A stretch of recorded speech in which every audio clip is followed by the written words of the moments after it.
the North American Rockwell OV10A Bronco. Hi everyone, how you doing? Howard here from Ford to Learn to Fly. Thank you for tuning into the channel. Let's go have a look at this beauty. Here's the back end picture of it. You can see the rocket launchers on this thing, although we can't launch any rockets in Microsoft Flight Simulator. There is a version of this Bronco in DCS where you can do that if you wish. This is a very unique airplane, its design and its functionality, and we want to learn to fly it properly. The purpose of these lessons in the plane, not just first looks, not just a glance, not just take it on the runway and take it for a spin, but we want to do a lesson. That's why these videos are longer than typical YouTube videos. This is a full lesson, everybody. Typically, these lessons we would give on Tuesday nights on my Twitch stream. And Andrew and I, my co-host Andrew and I, we would show this to a huge crowd who would then either get it right away and come fly with us, or they would just want to learn later, so they'll come back and find the YouTube video. So we turn around and we make this special YouTube version that will last longer than a Twitch VOD. So let's go take a look at this baby. Right now it's sitting on Lexington aircraft carrier, the same one I used last week with the Wildcat. And this is one of those old carriers that just has the straight platform. And this one's stationed over at Midway. This is an Orbix product that I'm sitting on right now. But this airplane is free from flightsim.to. So let's go find out a little more about it. Here's another picture of the armament underneath. This is one mean looking machine, believe it or not. It is a twin turboprop, which is surprising to a lot of people. This is a forward attack aircraft with two turboprops. Interesting, and we'll talk about its design and its feature in a minute here. This does seat two. The pilot sits in the front, and typically it's empty in the back, although an instructor or an observer can sit there, and you can actually fly the plane from that back seat. But look at the visibility on that canopy, you guys, and that's a bulletproof canopy also. So let's go take a look at a bit of the history here. I'll get out of the way while we talk about it.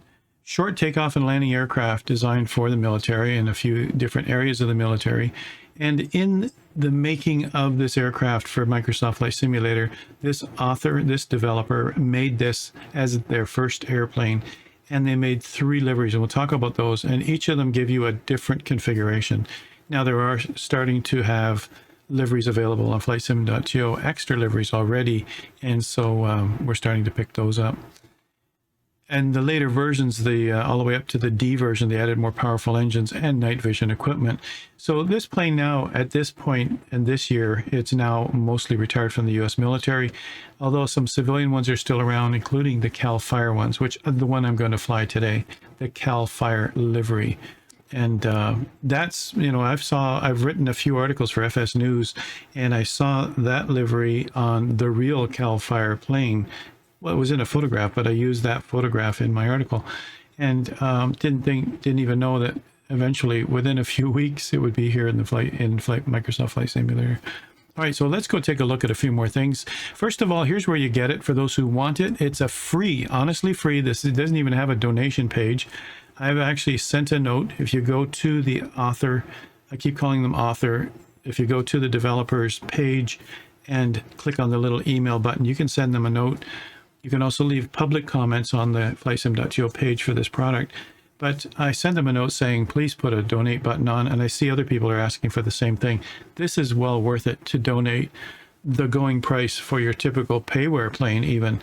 And so, you know, even in the $20 range or even $10 range. But, you know, if people were to donate like $3 each toward this plane, then it might propel this person to make more planes of this same quality. I think there was one person in the comments that didn't like the quality of something in here. And I think another person jumped in and said, but it's free. It's functional too. And everything works. And it looks great.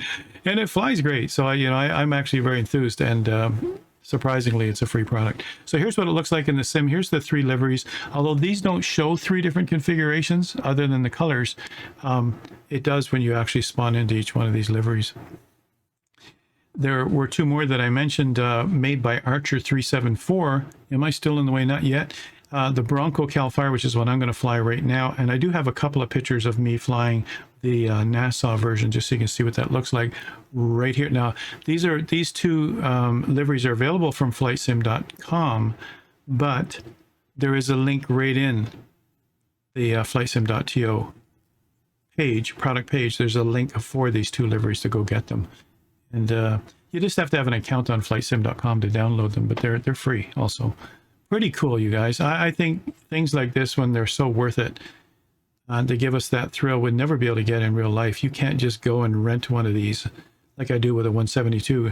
You have to find them in a simulator and experience the thrill of flying these types of airplanes from back in the day. So I think it's worth giving a donation, even if it's just a few dollars, and that's it. If we all did that, right? So here's the two of them. I took them for both of them for test flight and just saw how they worked and what their configuration was. And man, were these fun. Here's another fun fact too. A lot of people don't realize the tail on here, my tail number, C-Forder Learn to Fly. That's what that actually stands for. And I have some moderators in my channel who graciously give their volunteer time to help with moderation. And I had one of them that's been with me almost the longest, almost 3 years now. We've been streaming on Twitch. And he said, I never knew what FLTF stood for. Because, you know, when you say it to a radio, you say Fox Lima Tango Fox, right? And I'm Canadian, so C-Fox Lima Tango Fox. Anyway, I thought I'd point out that fun fact that after all these years, you finally figured it out. So there's a lot of information. Of course, in any presentation, you don't want this much information in one page, but I'm going to give you the option to pause here and have a look through all of this. One of the things that did bother me about this is right out of the POH. One of the things that bothered me was everything's in miles per hour and kilometers per hour, and yet the airspeed indicator in this airplane is in knots.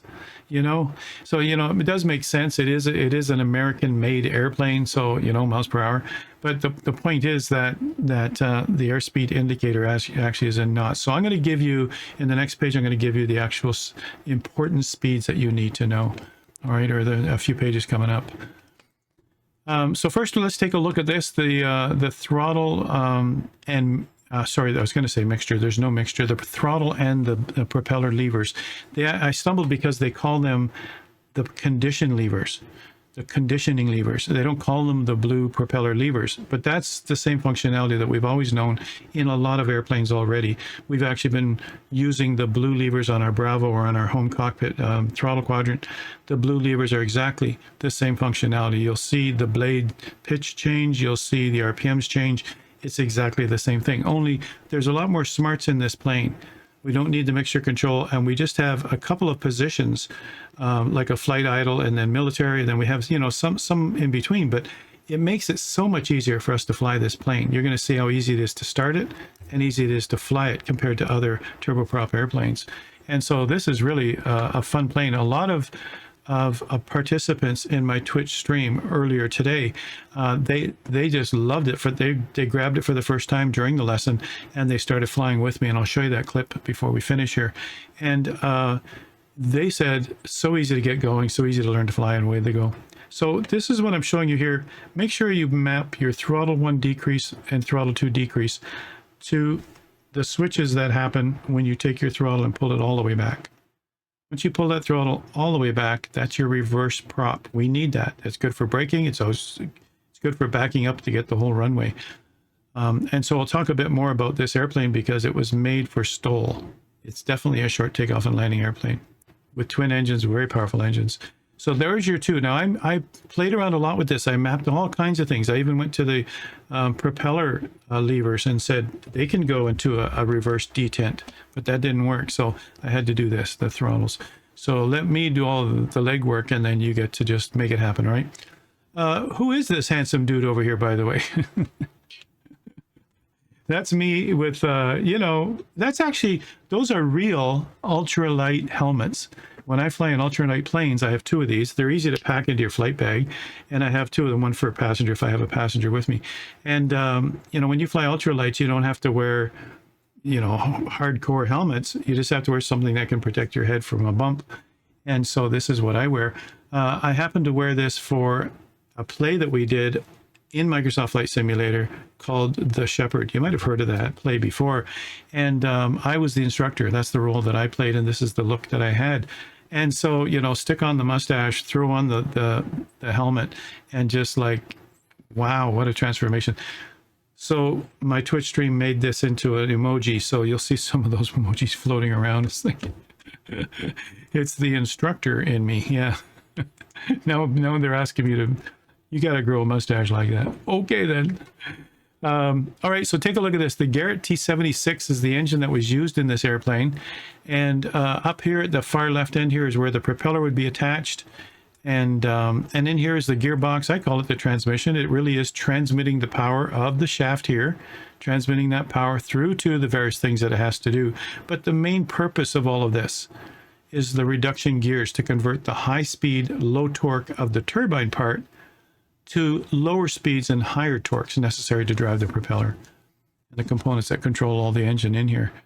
So you can see that, like, you know, this whole back piece is really like a jet engine. There's some similarities there, you guys. We've got the compressor up front, and then we've got the combustion chamber here, and then we've got at the very back, we've got the turbine section, or turbine section, however you want to say that. And there's a lot of similarities there. Now, the limitation here, of course, with the turboprop is that it's got propeller blades. So its service ceiling will be, in this case, 26,000 feet or so, and not so bad. And these propellers are variable pitch, of course, and so we can go to those higher altitudes. And there's obviously oxygen inside and all the rest. You know, in the sim, we don't worry too much about that. All right, so that's the idea. This is right out of the POH, you guys, and we'll go see how to get that. Here's a real picture, a photograph of it. This one, believe it or not, is at the museum at Sun and Fun, right in the EAA headquarters. I took about 150 photos while I was there, maybe 250. Being digital now, you don't worry about film processing. Everything and anything. I mean, anything I've talked about here in YouTube and on Twitch, I've been able to photograph there. It was just a wonderful experience this year to go to Oshkosh, and then in this case, the Sun and Fun Air Show too. So, you know, I take photos and all this, and so, you know, you get to have the real thing in front of your face and see how big it is and how gorgeous it is. I don't think I've ever seen an engine so clean, though, you know. I think this came off the assembly line. They said, we don't need that one. Okay, put it in the museum. 715 shaft horsepower right above my head there, and I'll get out of the way here. So this was some of the variants were built like the B, C, and D variants were built with, as you heard, a few more improvements, but some were built for specific countries, and some had, you know, this one has counter rotating. If you're looking from the pilot's perspective, then the left one rotates towards you, and my left one rotates towards me and my right one rotates towards me. So, you know, that's how it works. And that helps with obviously counteracting adverse yaw and all the rest of it. But they did make some, you know, clockwise and counterclockwise versions of these. Obviously it has to be in the gearbox. And they don't actually reverse the propellers on reverse prop. They actually change the pitch to bite air behind instead of biting air in front, for those who are wondering how that works. This is not a split shaft it's not a split shaft engine, you guys. This has a straight shaft all the way through, from the turbine through the compressor all the way in. All right, take a look at this, you guys. This engine's used in quite a number of other airplanes, giving credit to its design. You might recognize some of these: the Cessna 441, the Beech Model 18, Antonov AN-38, the Pilatus PC-6. I mean, there's like, even the Grumman Tracker. I mean, some of these you probably recognize when you see them. So it's actually called the TPE 331-14 when Honeywell took over, but it was originally called the T-76, and in the POH it's called the T-76, and it's exactly the same plane, same engine. All right, so here we see this configuration. The default has only 50% fuel on board. This is your weight and balance in the simulator. A lot of people never see this in the simulator because who cares? You know, in real life, it's life and death. If you don't have your C of G in between both limits, then your plane will fly tail heavy or nose heavy. It may not even get off the ground if you've overloaded it too much. So this is such an important part in real life. But here, we can play with this. This is like the spreadsheet of weight and balance. I wish I had this when I was first learning to fly. We still did the paper-based weight and balance. I still do that. And we used to use the E6B whiz wheel. Anybody know what that is? Showing my age. I even have the calculator E6B, but now, of course, we have an app on our phone. But But anyway, this is a great way to go in and just play around with the numbers and see how it goes. All right, so for those of you who've been here on the channel before and you've seen these lessons, I go through the 7 steps to learn a new airplane. This is why it's a lengthy video, you guys. And the 7 steps to learn an airplane means you get to know it well. Now, you're going to have to pause. Most people tell me this. They're going to have to pause a number of times. Like when I start showing a cockpit and I show you this, and then I move on. All right, you're going to want to pause at those points and then have a closer look, and come back and pause at certain points, just like you would with any course of study, you guys. I have to go fast enough so it doesn't end up being a 3-hour lesson. Nobody wants to sit for 3 hours. It's hard enough with an hour, or however long this lasts. With the demo, it could even be an hour and a half. I've done up to 2 hours. That's hard on everybody. So take it in chunks, come back and see it later, and do things like, and get to the point where you can take it for a spin and at least get to fly it basically. Then go and look at some more of the panels and see what's there. Then go to look at more of the details and functionality as you go along. Now, when I learned to fly in real life, as I moved from my 152 to a 172, I had to go through a proper procedure. First thing I had to do to get type rated on my next airplane was to read the POH inside out. I don't expect you to do that here in a sim, but it's interesting when you go into the different sections. The normal sections are in here. Section 3 is your normal operations. Usually section 4 is emergencies. One version of this POH, section 4 is actually, section 4 is not emergencies, it's features or something. But they typically follow that path of a normal POH. You got to memorize the speeds right here. You got to memorize those. You got to know those. As you're taking off, you can't have your head in the POH going, I think it's on page 36. No, and you're rolling down the runway. You can't do that in real life, so we don't expect you to do that here. Memorize the V speeds. I'm going to give you a screen for that. Learn how to handle multiple engines. And so there are in the POH single engine performance charts and figures. We're not doing that today. Again, it would make for a double the length if we wanted to get into single engine performance, but you've always got to be prepared for an engine failure. It's very rare if there'd ever be 2 engine failures, but there's also the glide speed. We'll talk about glide. What happens if you have no engines? And we all have to practice that in real life. So we're going to do that too. Now, get or make a checklist. I'm going to provide one for you to make it easier. There'll be a scan code on the screen to go get that. It's sitting in my Dropbox and you'll get that. And that'll make life a lot easier. There's also a checklist in the POH, a more detailed one for the real plane. Learn about the blue knob propeller lever. Now, when I say the blue knob propeller lever, we're still using the same functionality. We still map the same knob as I talked earlier, but these are now called conditioning levers. In this airplane, there's a lot more smarts in there that we only need 2 sets of levers. The throttle lever, which has 2 main settings, and we have the conditioning levers, and we'll talk about those when we get to them. And it's very easy to start up this plane. It's very easy to manage it in the air because of the fact that they've simplified the management of this airplane for the pilot. There's more smarts in the plane. Much like in modern day aircraft, we have this FADEC system. It's in a lot of planes, right? CJ4, it's in, I think it's in the DA62. We have a single lever throttle. You don't have a mixture. You don't have MP and throttle. And you don't have all that. You just have a lever. Here it's almost that simple, and that's what we want to go look at. Cockpit orientation, you want to look around and see what's there. I mean, it's only a cockpit. There's no other area. There's the front cockpit, and right behind it is the rear cockpit, which is still functional. It has everything you need to fly the plane. It doesn't have everything that you have in the front cockpit because it's not really a pilot's position back here. Take it for a spin, get to practice area at altitude and get comfortable with it, including spins. Now, I haven't been able to recover from a spin on this airplane.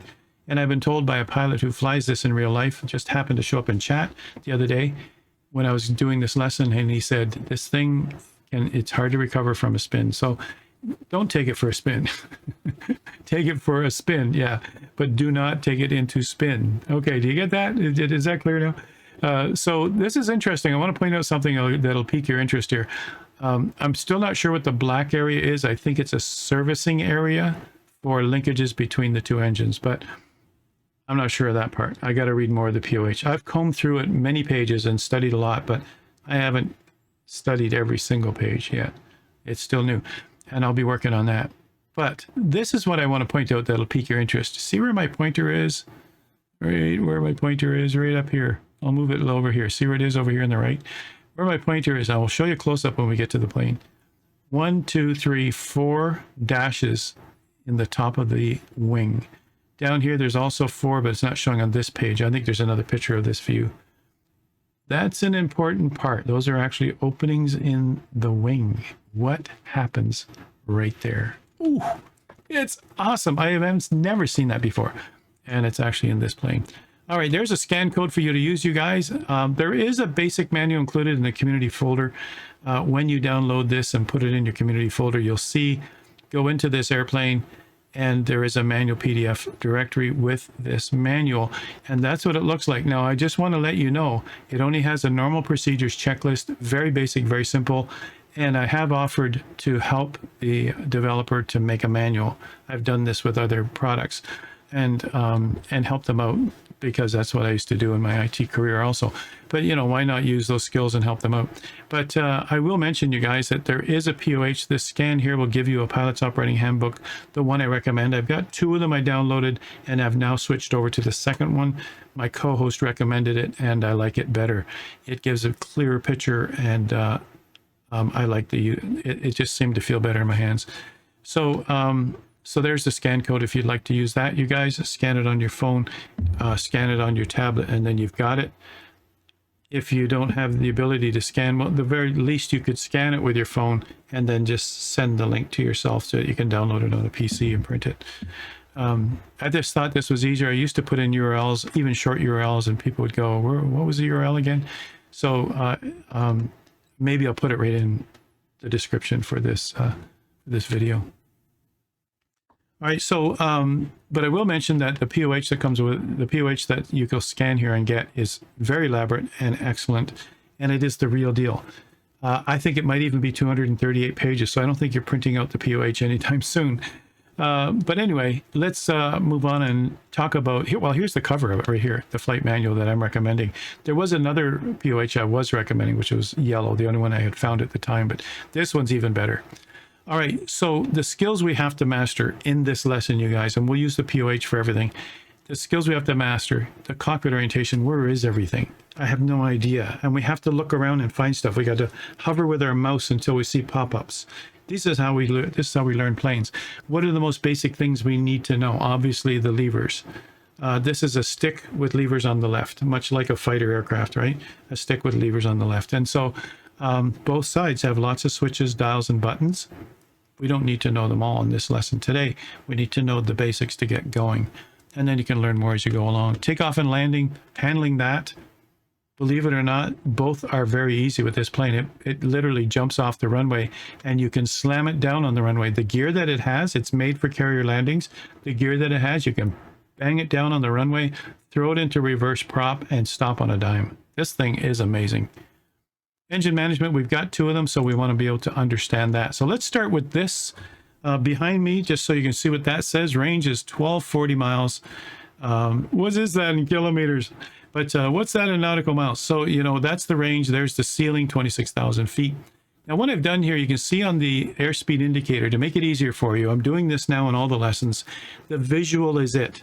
You know, VR is 100 knots. That's your rotate. As you're barreling down the runway, VR is 100 knots. How long does it take you to get to 100? I actually pulled it off the runway earlier today at 90 knots and stayed in ground effect, which is a technique we use in STOL. And that still worked if you were in a tight spot. You could still do that as long as you don't have a 50-foot obstacle ahead of you. VY is your normal climb out, 120 knots. Cruise all the way up to 193. And you can see on here, I put them in the same colors as the label. Here's our cruise right here at 193. That's our normal cruise, everybody. 193 knots. As you can see, we can still go faster than that. And we can go all the way up to our never exceed of 350 knots. All right, that's what that is. That's our never exceed. Your engine will start shaking apart. Your transmission will start throwing gears out the crankcase. That's not pretty. But they don't have that modeled here. I've taken it to 350. It was shaking. Glide is 130. Now, why would we need to know glide? What's glide all about? You know, we're not talking about an ILS approach here. The slope, the slant, whatever you want to call that. Nope, nope, nope. This is your no engine speed to get back down to the surface safely. Every airplane has a glide speed in case there's no power. How do you think the Hudson landed on the Hudson. How do you think they landed on the Hudson safely? They landed at, a tube liner on the Hudson River, and everybody survived.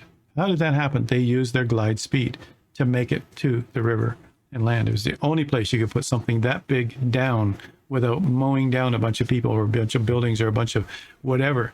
And they did it. We all have to know this as pilots. What is the glide speed? And you should test it.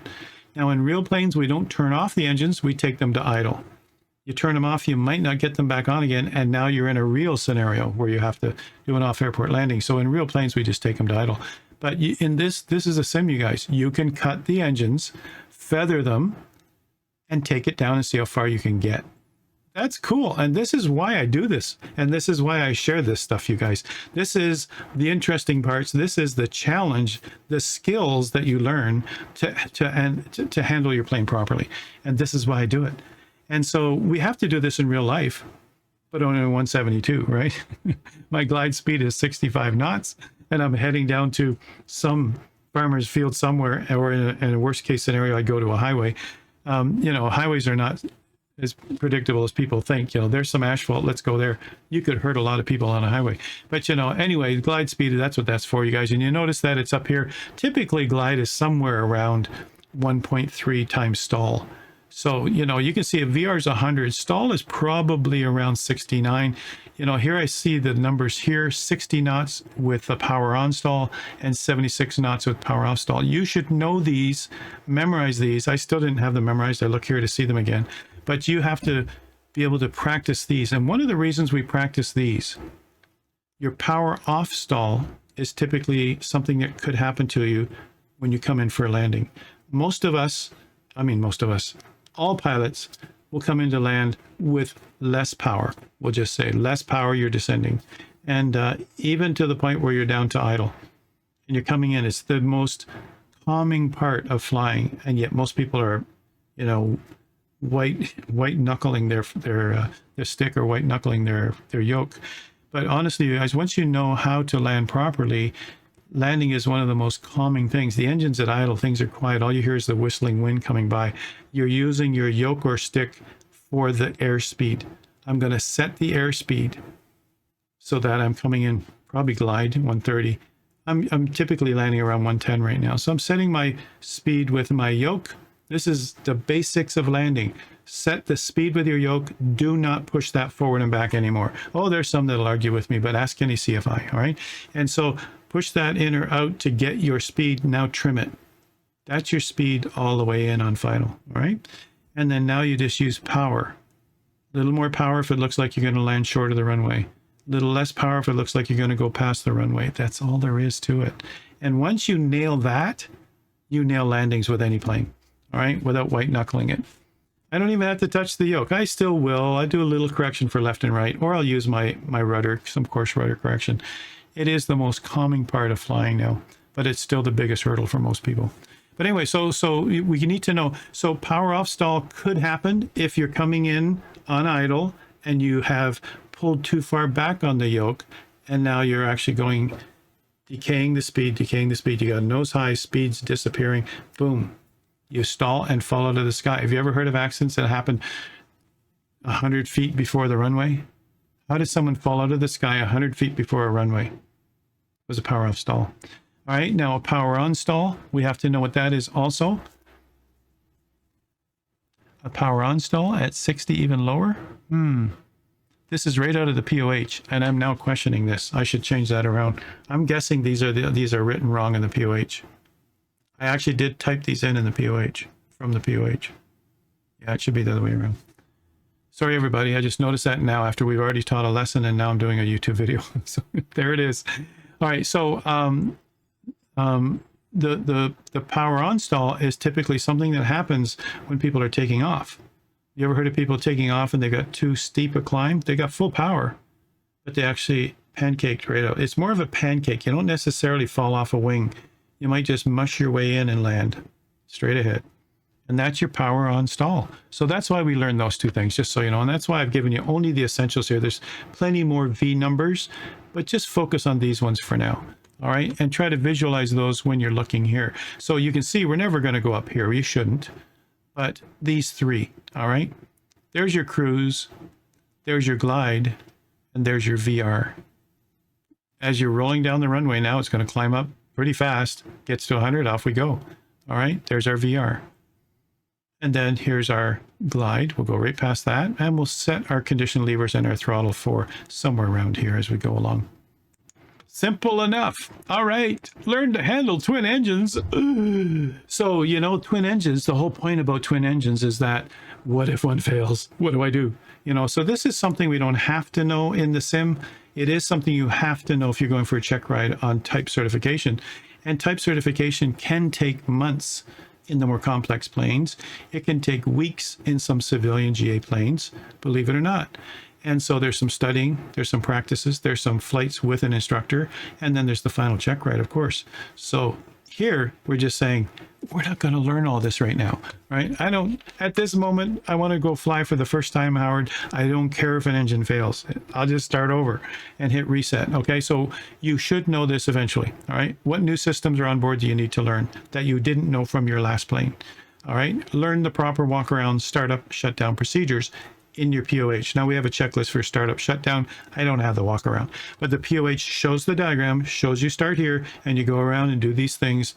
And the walk around is making sure everything is okay on the outside before you climb into the inside.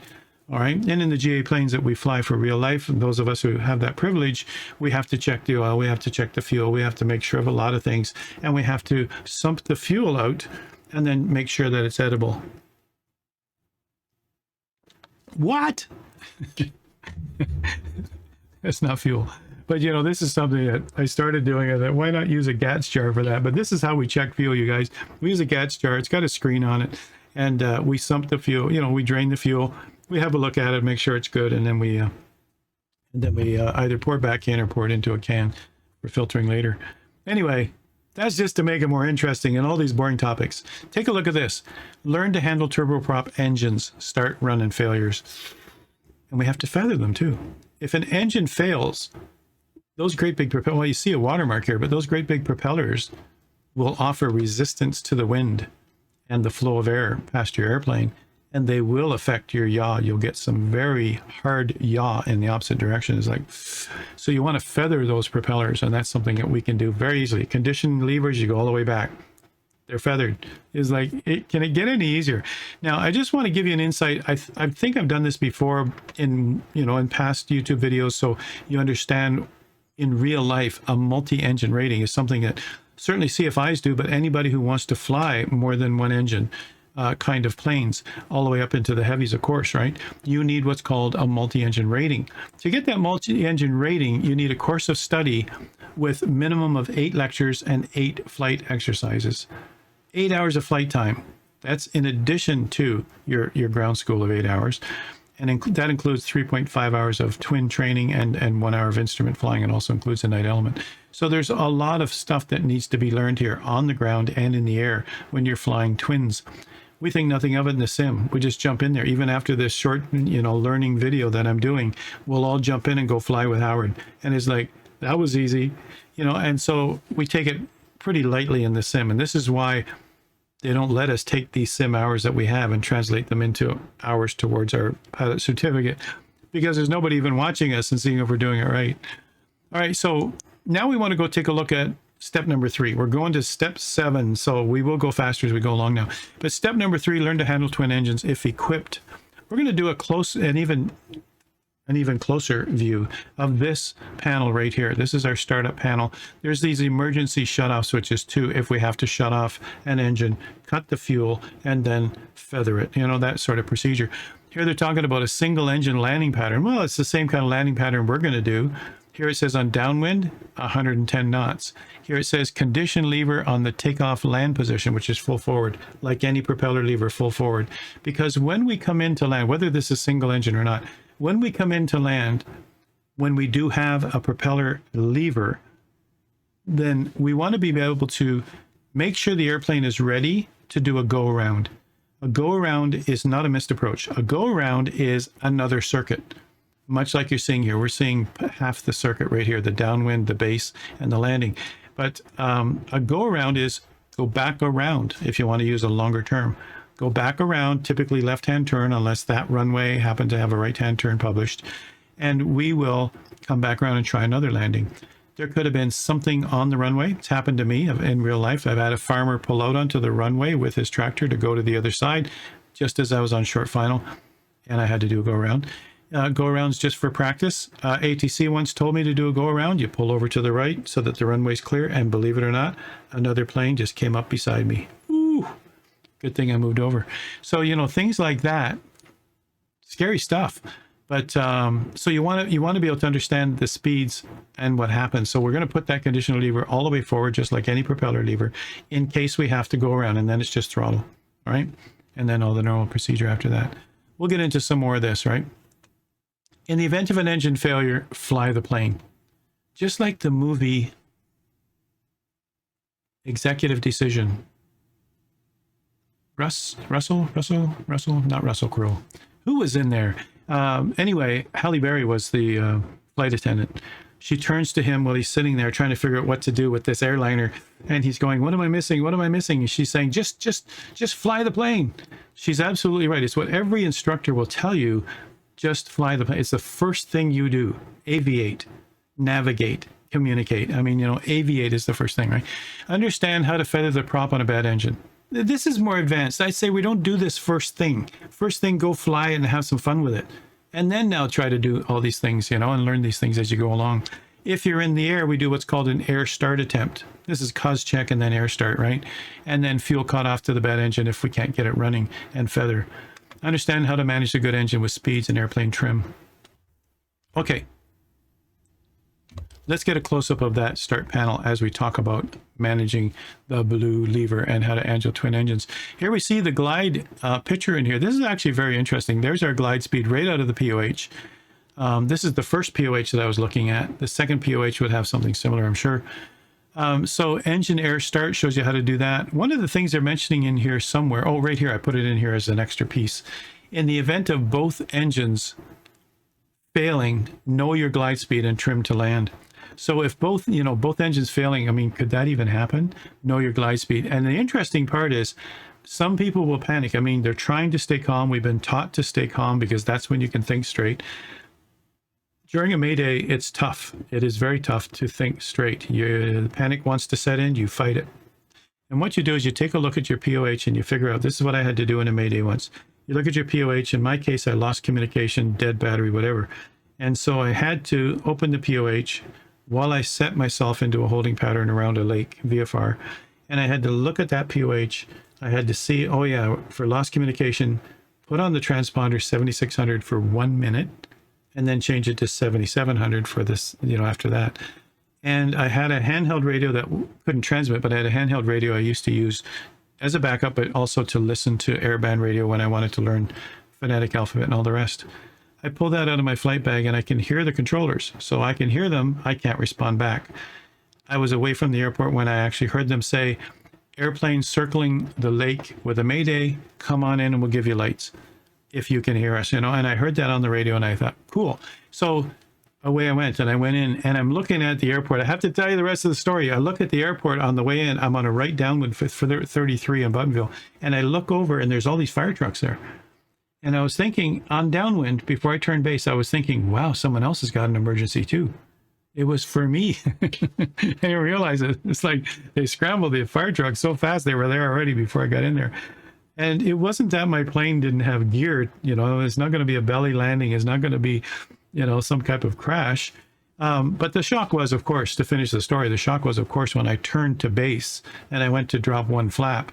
I had no flaps. They're electric flaps on a 172, right? So I had no flaps and I had to start doing forward slips. And, you know, it's a good thing I knew how to do forward slips. I put it down, parked it, then I started to shake a bit. And then they said, you know, you have to go see the control tower. Any type of emergency like that, you got to talk to them afterwards. And it was fine. I just had to file a report. That was a fan belt on the alternator that did that. My point is here, what does the POH say when you have an emergency like this? Now we have no engines. We got to set it up for glide immediately. And that'll give you your most amount of distance while you're gliding. If you're going too fast, faster than glide, right here you can see it's 130 over my head here. If you're going too fast, you're reducing the distance you can go. If you're going slower than that, you have the risk of stalling and falling out of the sky. You're going to get to ground sooner, of course. So we really want to set up glide speed for all airplanes, right? And it tells you in the POH, here's a bit of a part on it about that. But this is also in the POH. If you extend the gear too soon, you reduce the glide distance. Now, if you already know where you're headed, you see your field, you've got your base turn point. There's a farm there, I'm turning there. There's another farm over there, I'm turning to final, and I'm heading in. Now I drop my gear when I turn to final because I see the field, I'm going to make it, all right? And same with flaps too. If you still have flaps that are operable, I didn't, but you could drop flaps if you want to. Most of us only drop them in the last 200 feet or so because, you know, it could end up dropping you sooner, you know. Anyway, sorry for that long-winded explanation about emergencies, but it's important for you to know that in real life. I want to also let you know that I'm not just making stuff up for the sim. You know, this is stuff taken from real life, stuff that I've done. Learning a new airplane now, step number 4, get or make a checklist, right? I've made a lot of checklists in the sim for different airplanes. This one, we found one. And I think Andrew found it and sent it to me. And then at some point while I'm making this lesson, you know, it takes a few days to pull this lesson together. I actually sent them to him and said, have you seen these checklists? And I think he sent them to me first. Andrew's my co-host on Twitch. So anyway, he didn't say anything. He's very calm about these things. And so he's probably rolling his eyes going, I sent it to you originally.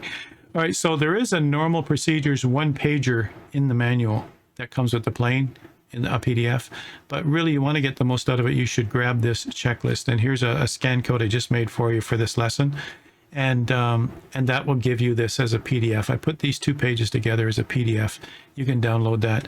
And when you see it, it should show up like that on your phone. And there's a checklist in there somewhere. You can use that if you want, but yeah, some people will want to go print it out, you know.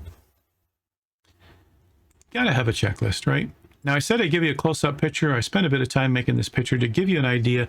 This is what you need to know, and look how simple this is.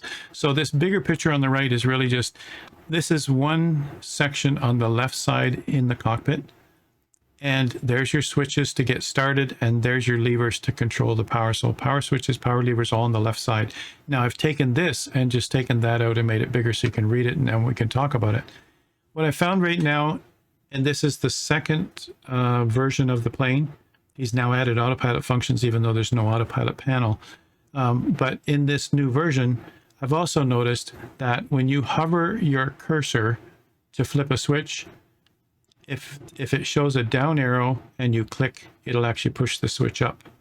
If it shows an up arrow and you click, it'll push the switch down. All right, so he's going to fix that. I mentioned it to him in a private chat to the developer, and so did someone else in the comments on flightsim.to said, that's kind of annoying. I found, and Andrew and I both found that as long as we knew that, we just made sure the arrow's in the opposite direction and we clicked. So that was okay. We got through it. And so I think that'll get fixed in the next version and maybe other things he's got in mind. Now, this part up here, you'll see in the checklist, we don't need this part. We just have to make sure it's on auto. These are protective switches.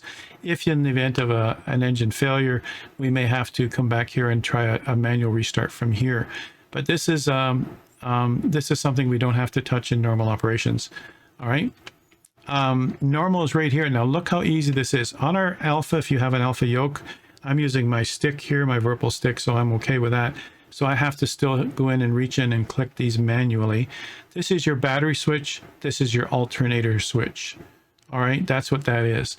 Although there are generators in real life in this plane, you hover, it says alternator, and it's your alternator switches on whatever you have, like your alpha. So really it's the same as any other startup. We click on for battery. You'll see a couple of needles. If you're looking, you'll see a needle on the far left way back. I'll show that to you. You also see a needle for the fuel gauge move. So now you've got power. That's your main 28 volts DC power, you guys. It says that in the POH. This up here, this inverter. Now inverters here are inverting your 28 volts. Let me think now for a second. I think there's 2 sets of batteries that give you 48 volt bus. And this inverter takes that 48 volts DC, changes it into AC, and then uses a transformer to bump it up to 115 AC volts. My background's electronics. I could explain it if you ever want to DM me. I'll talk more about it. But the point is, you guys, that these inverters, they're backups to each other, all right? And these inverters do power a lot of things, like all the missile and the ordnance and all that is being powered by the 115 bus. You look at the schematic diagram in the POH, which I won't show you here. It's, you know, you've got to really study the thing. And if you've never seen schematics, it's kind of, you know, kind of a strange thing to look at. But you'll see that there is a 115 volt bus. This has to be in one of the positions. They have us put it in the number 1 position when we're starting engine number 1. And I'm surprised that they actually turn on the generators and the inverter while we're starting engines. You don't typically do that. Same with your avionics. You don't turn avionics on until everything's running, so there's no bump to the electronics. But anyway, they must have suppressors or, you know, something like that. They have us do inverter 1 when we start 1, and they have us for normal running with both engines, they have us leave it in inverter number 2. If the inverter number 2 failed, there's our backup. We put it on inverter 1. Here, look how simple this is. Either engine you can start first, not like some POHs, they have you start specific engines first. Either one will be fine. Here we just simply push it up and it'll stay there and it will go back to the run position by itself. You'll hear a whoomp, whoomp, whoomp sound when we first start. I'll get to the demo. That's as far as the demo goes so far. And then you'll hear the blades start to turn and then you'll see the thing start to speed up. All right, and then away it goes. What we're doing here is, and I'll talk about this, over here is the conditioning levers. This is your propeller lever. You know, they call it conditioning levers because it's pretty simple. There's your feather and shutoff at the very bottom, and I'm in the way, almost in the way. And so over here, if we're going to talk about the left side of the screen here, feather and shutoff right here. And that's where you would leave it if there were a bad engine on either one. This is left and right engine. These are left and right torque and RPM. And so here's your normal flight. Here's your takeoff land position. As I mentioned, full forward, just like any propeller levers, full forward to take off and land. All right. And then you would put it back here to shut off, normal shut off. And once the engines do shut off, you can put them back here. It will feather and it'll do the fuel shut off also. All right. So this is easy to use. We've got 1, 2, 3, 4 positions. And in normal flight, it just sits here all the time. That's it. Easy enough. Now the power lever, it stays here in idle flight all the time during flight, idle flight, or military power, meaning full power. Now we have to be careful, military power. You should not go past the RPM red line. There's an RPM red line right here. Now these are both sitting at 0. This one goes from here all the way around to here. These are both sitting at 0. That is not redlining right now, but I have actually buried the needle, giving it full power because I guess I don't have ordnance, I don't have extra fuel. And I buried the needle, not healthy. I don't think it wrecked the engine in the sim, but you're going to try to make it like 22 or just before the red line for your full power. That'll get you off the runway in no time at all. That's just getting some fine tuning in here, you guys. This is your engine torque. You want to keep it in the green for normal flight, just like we would for, you know, this is torque though, but like we would for normal RPMs, we keep back in the, you know, 20 MP and 25 RPM, 2500 RPM. So, you know, same idea that we're learning when we use MP and RPM gauges. All right, so we got the idea, you guys. That's easy. Now, if you do pull your levers back, it won't go all the way back to here. We haven't managed to do that. I've managed to get it to come back 1 ident. It just sort of sits back here, and it goes into reverse with its proper power setting. That's really powerful. You can grab these with your mouse and drag them back. It's a little tricky. You almost have to throw them back if you want to do that, but there's no need if you're going to map these things. All right. I can't get it back to ground start, so I ground start them while it's in idle flight. I think that's pretty thorough. That's what we're going to be doing. All right. Now we get into step number 6. Now we get into the final, you know, the second last step, which means let's look around the cockpit. Now, first of all, to look around, we have your hat switch. If you're using an alpha or you're using a stick that has a hat switch, you can use that to look around. But typically what we'll do is we'll use control plus a number. So on your keyboard, even on an Xbox, you guys, you should have a keyboard and a mouse hooked up to your Xbox. You can do so much more with that rather than just a controller. And now there's plenty of hardware too to fly on the Xbox. But the point is control 1 gives you that view that you see. All right. And then control 4 below that, because I'm going to move my head back in place here. Control 4 is your startup switches and your your power levers, etc. And then when you take a look at the others, Control 2 gives you the right side here where the annunciator is and your engine instruments. There's your 6 engine instruments. And then Control 3 gives you your, since there's some radio stuff here, there's actually 3 different radio panels in this plane, which we're not using here today. There's your gear lever down and gear indicators. These 3 dots are your gear indicators. Over here, Control 6 brings you further back now, so you can see what's in the right panel here. And there's a number of things in there. We're not going to cover every button, and you're probably glad to hear that. It's like, thought he was going to talk about every switch in here. You'll never memorize it all, you guys. And then you can see back here. Now, I am going to show you a few pictures. I'm going to let you pause on those and study them. I'm not going to sit and pause here in the YouTube video and watch that forever.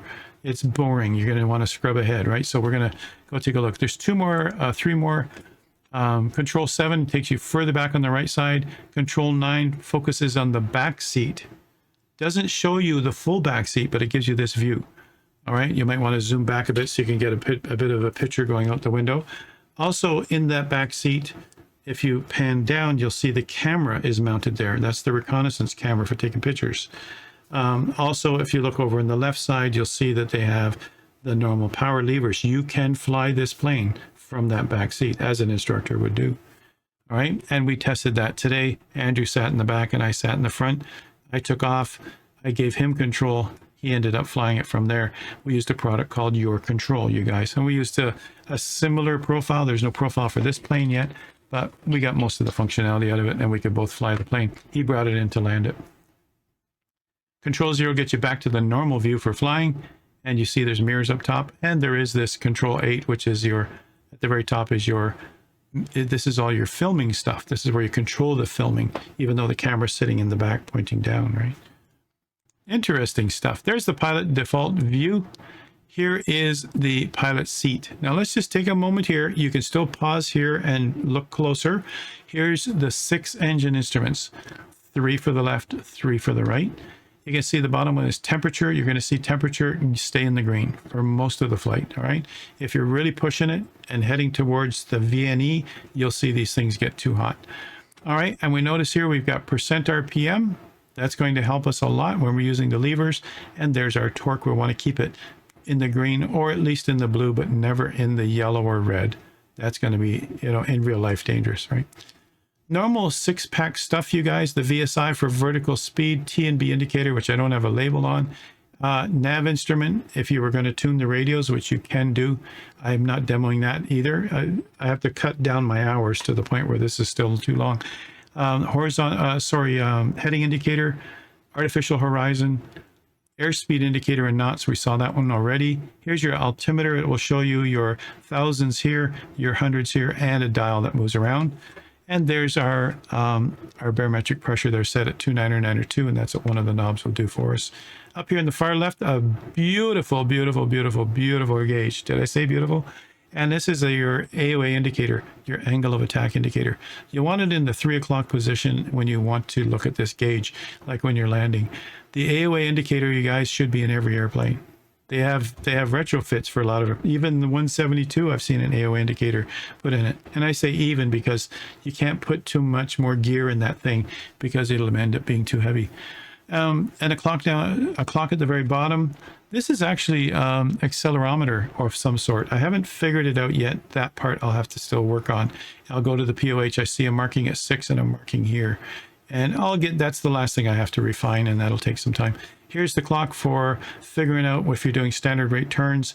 You know, you put your wing over onto one. There's no markings on this one, but you put your wing over onto a standard rate turn marking, then you time it for 1 minute, you know, that kind of stuff. And also you write down your start and stop times in the air and stuff like that. So this is it. This is the main stuff. Now, if you're doing an IFR flight, this is what it looks like.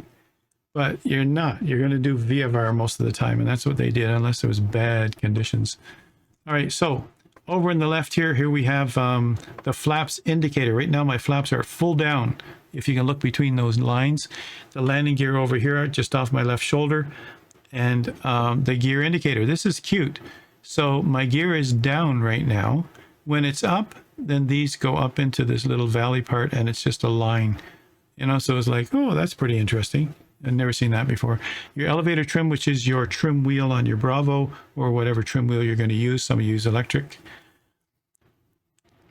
Okay, let's go to the right side. Here's our annunciator panel and a couple more gauges for fuel management and for oil pressure.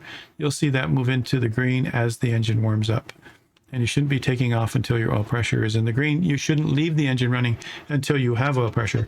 I mean, if you don't have oil pressure, you shut it down right away within the first 30 seconds. Here's a 2 on there. There's 2 needles here. There's a 1 behind. So you'll see whatever engine you start first will creep over into the green. The second engine you start, then it'll eventually catch up. Just like that. Holy moly. Are we there yet? Okay. So we got an idea of all this stuff. Here we see this picture I've already shown you. I'm just standard views in my presentation. We're looking further back now, just so you know what some of these things are. This is one thing I do look at to make sure our volts and amps are fine when I first turn on the power and I get the engines running and we're sitting on our inverters and we just want to make sure volts and amps are there. And you can test these things by giving it loads as we do during run-up. Alternate trim switches for doing trim. Flaps levers right here, and you can see our takeoff position is 1, 2 down. All right, and if you want, I've done flapless takeoffs and they were fine if you got the length on the runway to do it. The window latch works from the inside and the outside. The left side is just for ventilation. The right side is for egress and ingress into the cockpit.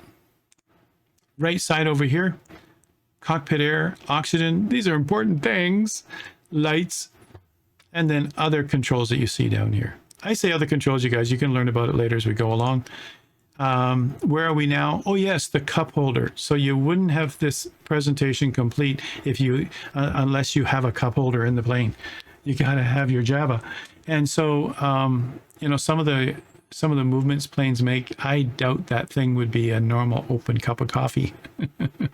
They're gonna spill their coffee. Comm radio, transponder. I mean, those are the normal things we need to use. And then the lights control panel at the back. So you probably use these ones more than the left side.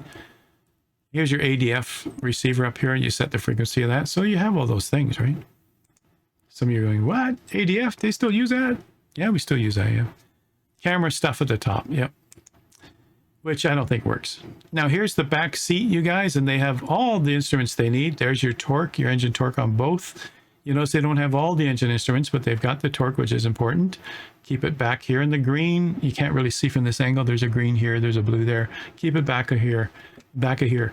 And then here's your vertical speed indicator, T&B, your heading indicator over there, your artificial horizon, and all the normal stuff. Radio stuff here, and that includes intercom for the pilot and you. And anyway, that's the back seat. So we get to the point in the video where we're gonna go and take it for a spin and get to practice area. So this is, so far, this is a recommendation for you. Take it for a spin. My suggestion to you at the very start is spawn on a runway first. I don't normally make that recommendation, but for beginners, it's got everything running. You know, messing around with switches and I can't get it running, and I don't know, I only got one engine running and I seem to be spinning, and you know, like, just start on a runway. Everything's running, ready to go. Release your parking brake and just let her rip. And that way it gets you flying. And when you feel brave enough, come on in for a landing, all right? And it might not be pretty, but this is how we learn. And we have this luxury in the sim to learn by trial and error. All right, so just don't feel badly if you do that. Nobody's watching unless you have multiplayer on and all your friends are there, which does happen to me now and then when we're trying something. Let's try a spin. Whoops, I can't get out of that. Boosh. And you know, we know that we're taking that risk. In real life, you wouldn't be taking those kind of risks, but we can do that in a sim. Practice takeoff and landing while adjusting engine and trims. And the best way to do that is touch and goes, you guys. Do a wide circuit. It's a fast plane. Do a wide circuit if you have to. And then come in and do touch and goes while you're on the roll instead of using reverse prop. Or you might want to do stop and goes. Use reverse prop and completely stop. And now set it up for takeoff. Don't even backtrack. On this runway I'm on right now, I'm sitting out in the countryside somewhere. I'm at Darrington Municipal in Washington State. I'm heading over to Concrete, which is another town nearby. Both of them have small airstrips. No problem at all. put her to a stop in no time, took off again with no problem before I ran out of runway. Practice your checklist for all phases, including shutdown. All right, now, once you're comfortable with the plane, you put it in, you've had enough, you want to brake, spawn it on a parking spot this time and do a complete startup, taxi, and shutdown. But let me tell you, taxi, this thing wants to taxi fast. You've got it set for flight idle. You've got it set for normal flight for now, the lowest you can go. And this thing still travels fast in a taxi. You're going to have to touch your brakes a lot just to keep it going slow because it really wants to move. It's a fast plane. All right, the demonstration and the fly along, we'll cut right now to a demonstration that I did with Andrew. I started up the plane. I'm going to take some of that from Twitch and just put it in here, including a few seconds of showing all of those behind me. Something like 8 of us took off on this lesson and flew together from Darrington Municipal over to Concord. It was a lot of fun. But this is what we'll do. Throttle and propeller bindings, make sure that's working. Control number keys, make sure that's working. Takeoff, cruise, and practice area work where you play with your stall characteristics, turning, whatever. You might even turn too sharply. We've done a 45-degree turn. We were still okay. And that's how we do it. And we're using a product called Your Controls. I successfully used this for the whole first 2 years of the sim when I was helping Jane. I was her flight instructor on the MSFS official channel. We used Your Controls. We started out in the Cessna 152 and we graduated to the 172 for the intermediate section of courses. And we used Your Controls. And we did the proper procedure, you guys, and that is to say to each other, the instructor would say, you have control, and the student has to say, I have control. In some flight schools, they'll say, your plane, my plane. It's faster, it's 2 words. All right, but most people will say, you have control. There's no doubt who has control, who's supposed to be managing the power, who's supposed to be flying the plane. That's an important part, especially when it comes to accident reports. So we did all of that with Your Controls. It worked so well. And Andrew just tried it recently with this plane, with one of us in the front and one of us in the back. And it worked fine as far as managing the flight. Not all the switches worked. The gear, when he put gear up, he says gear up. I would actually hit gear up on my setup too, because that wasn't mapped until there's a profile for this plane. All right.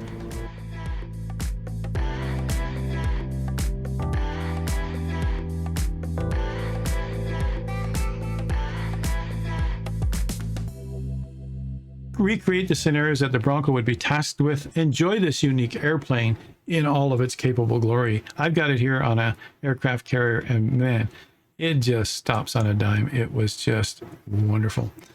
I really do want to thank Area Baba for the plane. That's the developer of the plane. This is the first attempt that they've done, and they've done such an excellent job. Someone commented about a texture somewhere. It's free, everybody. Look how awesome this thing is, and it flies well and it works well. The animation on the gear is beautiful, the flaps, everything that's happening here. And by the way, what do you think about those spoilers? Oh my gosh. Whoever saw an aileron with spoilers at the same time? I mean, you want to see a clip of that again?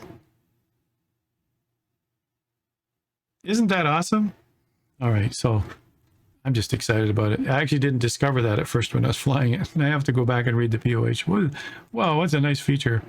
I do want to mention, you guys, I have to do the drum roll for this. I have to mention to you about this because this is finally the launch of my Instrument Flight Rules course on Udemy. For those who don't know, I have Udemy courses, beginner, intermediate, and advanced. And those courses are aimed at beginners who have never flown before, and they are real flight lessons. I've had those running since the FSX days and the X-Plane days, and I've revamped some of those videos that needed revamping with modern MSFS, great scenery, and all the rest of the modern avionics we have now. And so that's been running for quite a while now. It could even be 10 years now on Udemy, and it was my beginner course was a bestseller. You never know if these things will catch or not, you guys. And I did that from the urging of some students who had been working with me. Now, this I've been working on for 1.5 years. I put it on the shelf for a year because of family and medical issues in my family. So I've actually forgot about it for a year and had higher priorities. Now I've come back and looked at it this year and I've said, I need to get this out the door. People are asking for it. I've had people for a year and a half have been saying, so how's that IFR course? Is it out yet? Ladies and gentlemen, it's out. It'll be out this Tuesday. Now, this is actually, a week away. This is a week ahead of the launch party that we're going to have on Tuesday. That'll be on October, could it be the 10th, something like that? Yeah, the 10th, October the 10th, 2023. Now, you might be watching this video months later, even maybe a year later, but that's where we're going to launch the course on Udemy, and we're going to be giving away 2 of the courses to 2 lucky draws during the evening. And we're also giving a massive discount to everybody who's live in Twitch right up to midnight on Tuesday. If you've missed out on that and you'd really like to do this, and this is a hardship for this course, it's $49.95, same as all my courses. If this is a hardship, just get onto Discord and DM me. Send me a direct message. If you come to Twitch, you can type in ! Discord and chat, and you'll be able to find that link. And come and give me a direct message and just say, I really can't afford your course, but I really want it. And I'll find you a discount too, all right? And that's just to be fair. We cover 14 lessons with in-depth stuff. You will understand this chart up on the right. You will understand an ILS approach here. You'll understand GPS, everything. You're going to understand all the instruments involved. And in this case here, this is one of the students who sent me back their little nav map path of them doing a holding pattern. There's more of that too. There's tons of holding patterns with wind and all the rest. All kinds of stuff, and it's going to be available on udemy.com, and so many people are waiting for this. So it's taken a long time. I've given it a real big push in the last 2 months. I've devoted 4 to 6 hours a day to make this happen, and it's now being polished this week to make sure there's no other errors. There's going to be something I'm going to have to fix after it's launched, but for the most part, it's ready to go. All right, I'm just working each day right now on polishing. I had to mention it, you guys, because people ask me afterwards, boy, I never heard about this. I didn't even know it existed. So, this is a big launch party. We got to celebrate the fact that I finally got this out the door, and now I got some more free time on my hands. All right, so to go fly and to have fun. You might be surprised also, don't be surprised that this whole course takes place in a 172, and it's just near the end that you actually go into the Caravan, which also has a G1000. You go into the Citation, the Cessna Citation Mustang by Cockpit. That one also has a G1000 in it. Now you've got a twin jet, and also the CJ4. I'm going to get Wambi to help me with that because he taught the CJ4 on our channel. So you can move up into the heavies eventually, but I'm not doing the heavies. We're not learning the heavies. That's a whole course in itself. All right. We're learning to fly in instrument flight conditions and all the instruments that are needed. And this knowledge can be used moving forward to any other plane that has the right instruments. This is what it's for. I had to mention it. Okay. Scan here. There's the Discord link I mentioned. And come on to Discord. Ask questions. CFIs are there. Student pilots are there. Real student pilots. Sim pilots mostly. We're all there contributing real videos, real snapshots, screenshots of group flies. All kinds of stuff are happening on our Discord server. And you can also find my name, click on it, and send me a private message, all right, if you have a message that you'd like to share. All right, I belong to these organizations. I am part of the Society of Aviation and Flight Educators, even though I'm not a CFI on real airplanes. But with my teaching background of 30 years, I should have been a CFI. I would have enjoyed it more than teaching IT. Honestly. And so that ends it, everybody. This has been our lesson. I was going to say our course. I got course on the brain. This is our lesson, everybody, on the OV10A Bronco. This freeware aircraft. Excellently done. Congratulations to the developer for making this for us. Have fun, everybody.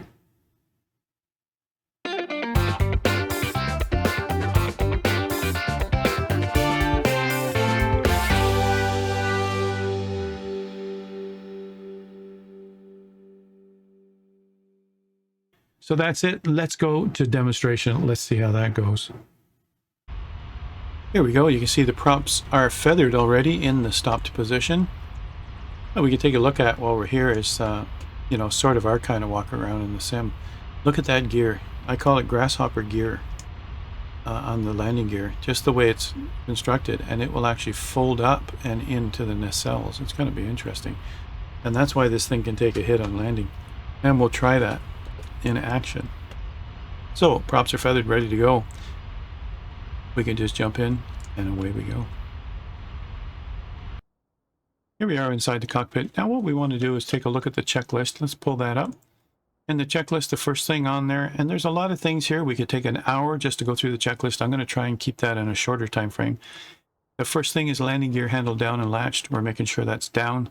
The up position for the landing gear would be like that. We're keeping it down. It is not actually pulling the wheels up while we're sitting on the ground, but that's what the position is. The second thing is the flap handle. Let me look over here. If I could just do it this way. The flap handle right here is in the up position. Here's down 1, 2, 3, and up. There's flaps up. All right, this is actually a tensioner for the controls here. It doesn't work in the sim, but that's what it would be for, to increase the tension if vibration was making these settings move, or these levers move. Let's go back to this position here. It's the most common position we're going to need. Oh, there's a couple lights over here we're going to have to do first. The trim selects, there is a checklist item to make sure all your trims are neutral or in the off position. These are your override trims. They're fine. Let's go take a look at the list though. Trim select normal, yaw damper switch off. All right, that's off. That's down here. That's off. External lights master switch, external lights. And so when you look at this, there's your external lights. Make sure that's off, putting it in a position. And they're saying, oh, on external lights, so they want those on. Sure. Power levers, ground start. So ground start is way back. Power levers, ground start. We can't do that, everybody. Let me just find a better view here. There's ground start for the power levers. We can't pull it back that far in the sim. I don't know if he'll let us do that in the next version. But right now, I can only go back to there. That's reverse. That's as far as I can get, and that gives us reverse. That's fine. That'll work. So we'll say that we're in ground start. All right, that's what we'll do. Condition levers, fuel shutoff. I've got those pulled back. Using, oh, I see one of them's way back here, using the mouse for this because my condition lever, blue levers can't go that far back either. That's the only two things that kind of crazy. All right, battery switch is off. Yes, it is. Oops, leave it off. And generator switch is on. So here's battery right here. Here's generator here. Generators are on. Instrument power switch for inverters right here. They want it on 1. Oh, they want them off right now. They're fine. They're off. We're going to put it on 1 to start anyway. Air start switches on auto. So these are your air start switches way back here. They're on auto by default. We don't actually have to touch those. In emergencies, we demonstrate how to use those. Master arm switch is off for your ordnance. We don't have. Tack hand selector we don't have. Anti-collision switch. The anti-collision switch is actually your beacon light. It's over here. And I could just use my beacon light on my alpha. And it's now in the on position. And then I lost my spot. Okay, external light switch as desired. So now, as I said, we would probably put our external lights back on again. And here's our external lights master. And I'm going to put that, point the arrow down. Can't point the arrow down. Down. External. Okay, got it. Okay, so interior lights as desired. Now, before start, here we go. We're going to get ready to start. And to do that, we just have to make sure we've got propeller clear. We'll say that with battery switch on. So what we're going to do is just go outside, have a quick look behind us. Nobody there. Prop area is going to be clear. And we're going to yell out, prop clear, prop clear, prop clear, and make sure that everybody can hear us. Now, when they see those beacon lights on, when they see those red flashing lights, it tells the tower, it tells ground personnel, it tells everybody we're about to start. So there's another thing right there. All right, propeller clear, start switch into the start position. Condition lever, normal flight, 6 to 10 RPM. All right, so battery switch on. That's this guy right here. And I'm going to turn that on now. And I'm going to start my first engine. I'm going to leave the arrow down. Now, I may have mentioned it before, but the arrows in here, when you hover, are opposite of what they're going to happen. So it's got a down arrow, which will push the switch up. I hope you'll fix that in the next version. To listen to it start up, whoomp, whoomp, whoomp. Let's go outside. You see it's starting to turn already. Let's take a look at our gauges. back to here. Our gauges, once they get up to 10%, oh, that's temperature, sorry, right here, percent RPM, we've got this one at 20%. So at 20% now, we can hit the start button. 20% is good, and we can now, at 20% now, we can move the lever up into flight normal, and it'll go continue from there. That's going to get a bit loud, so I'm going to bring back the volume a bit, like that. There we go. And you can see now it's moving up, and we've got ourselves a good engine, everybody. Beautiful. And as that climbs up, we'll just leave the lever where it is. It's in the normal flight range, at the start of the normal flight range. All right, we're going to do the second engine, same thing. Down arrow, click, and the second engine's going to start up. And you'll hear it whomp, whomp, whomp, and then you're going to see the blade start to move. And there we go. We're looking for a 6 to 10% on the RPM gauge, and we'll bring that lever up to normal flight. There it is at 10%. Perfect. Nothing to it. Bring that up to normal flight like that. From here on, I can use the levers in my home cockpit to make things happen. Simple as that. Make sure your parking brake is on. I'm surprised it didn't say that in our checklist, but we're not moving, so we're good. All right, so that's it. It's starting to move up. Both of them will sit here in the low end of the green, and that's where they'll stay. You could even leave them here for normal flight. You can move them forward for takeoff and landing. So you're going to see this as we go along. These temperatures are rising slowly because, you know, we're getting up there. And you'll see them eventually get up there also. Lots of fuel, oil pressures are good. That's one thing you look for right away. I didn't actually look for that right away, but it's good. I'm looking at my elevator trim. It'll probably be in a checklist item, but there's my elevator trim. It's looking good over there. And you can see by this diagram, my flaps are up also. At this point, while the engine's warming up, whether it's a checklist item or not, I like to do a check of all the control surfaces. I'm moving the stick around. I'm just going to use rudder first, elevator second, and then now I'm going to use ailerons. Now I want to show you something interesting about the ailerons. Let's see if I can get a better view here. Let's do this view here. Take a close look. Ailerons on the outside, flaps are on the inside, but take a look at this. There's the aileron. As I move the aileron up, spoilers come up too. Look at that. Is that amazing or what? We've got spoilers that come up with the ailerons. Same with the other side. We can see down the far end, as I move, you know, I'm pointing the stick toward the right, toward that, and of course, it spoils the air and it gives us less lift, of course. We've got all the lift over here now, and we'll make a right turn. Is that amazing or what? I've never seen that on an airplane before. That's pretty amazing. All right, we got lots of noise out there. What I want to do is grab my headset, put it on. I can probably muffle the engines.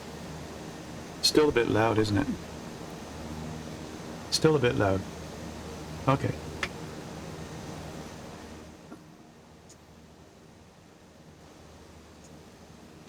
There, let's do that. I'm just adjusting the volume levels here of the recording, you guys, so that we can hear everybody okay. All right. Next. Back in we go. Let's take a look now. Oh, it's quieter inside, isn't it? All right, so we started the engines, and now we're going to take a look at repeat start engine, and then now before taxi. Here we go. Instrument power inverter number 2. We're doing a check on that too. All right, and that's over here. Our instrument is now on number 2. And there is a meter back here you can check to see that you have voltage and amperage. And let's do that. Those are good. And we're looking good on all our instruments. Things are warming up.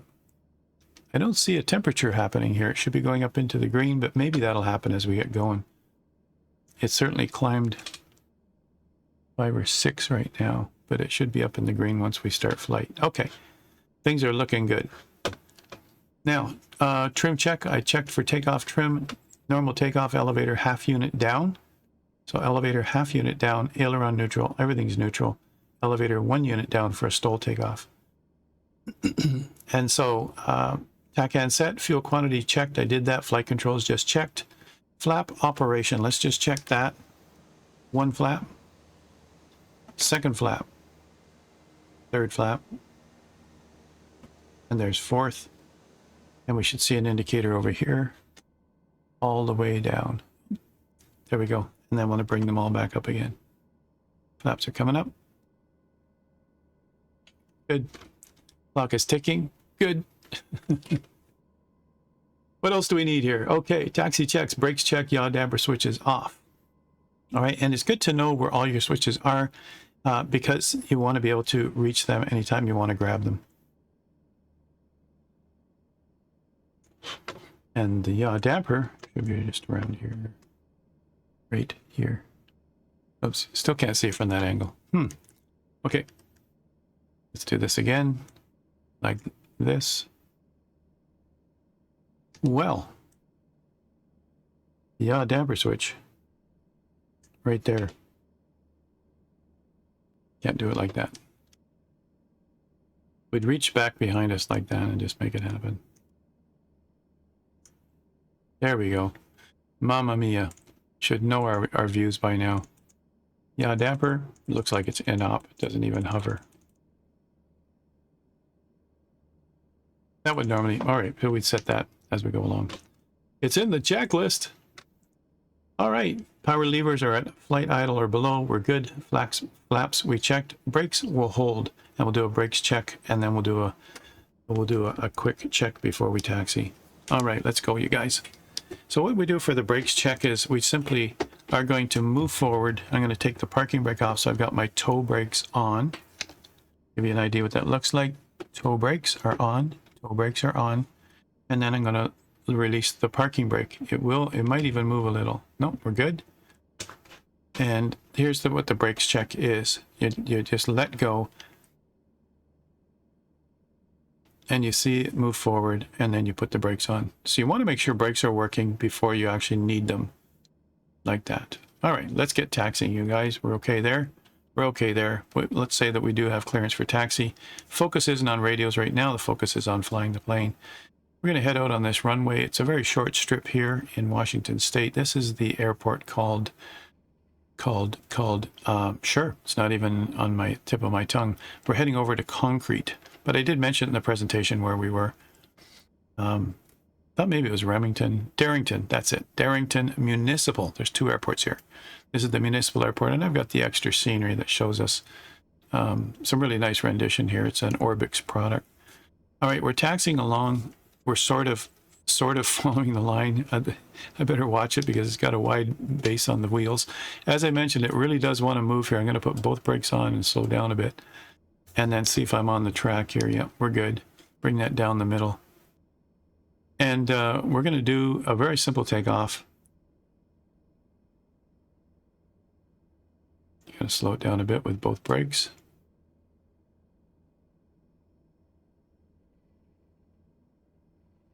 And I haven't changed any of the power levers, you guys. I'm just using idle power to make this taxi, right? Runway 28, nobody was coming. Nobody was in the area. I like flying out of an area where there's no other planes for now.